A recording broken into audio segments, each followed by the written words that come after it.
starting to come out. And there are red flowered varieties and white flowered varieties and pink flowered varieties. And I don't know the names of all the varieties.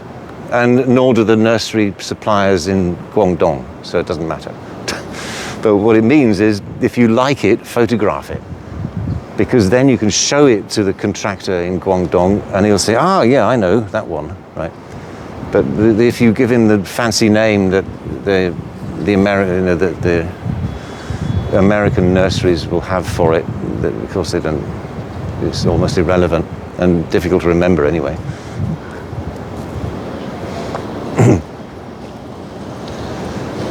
And then this is another one that you'll see in some of your areas. This is a Lac d'Orgune, Bougainvillea. So it comes from the island of Bougainville, which I think is in Indonesia. So Bougainvillea spectabilis. This is a climber. It's classified as a climber, but can also be grown as a shrub or a bush like this. But you can see it's clipped back, right? If you look carefully, they're always clipping it back to keep it into this hedge shape.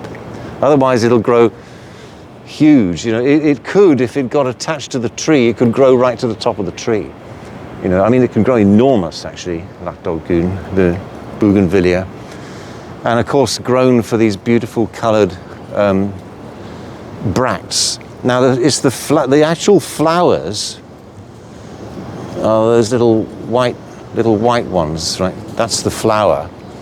These pink bracts, B-R-A-C-T-S, the pink bracts are actually leaves, you know, that have evolved to have colour and provide the same function to attract insects to the flowers and what have you, but they're not actually flowers. Of course, grown for these beautiful flowers, but bear in mind, right, it's got very nasty spikes. I'm not going to stick my hand in because it will hurt, right? But I can show you, ouch. It produces these really nasty spikes, right, on the trunk. Sometimes really big, long spikes, almost like needles. It uses those spikes to hitch itself onto other plants, right? So in the wild, it'll actually, you know, grow over other plants and smother them, right? So the plants are all battling for light and battling for resources. It looks nice and peaceful and relaxing to us, but it's all this is a fight to the death, you know, for the different plants. And in this case, of course, in this environment, they're managed. We have somebody to clip them, keep them under control.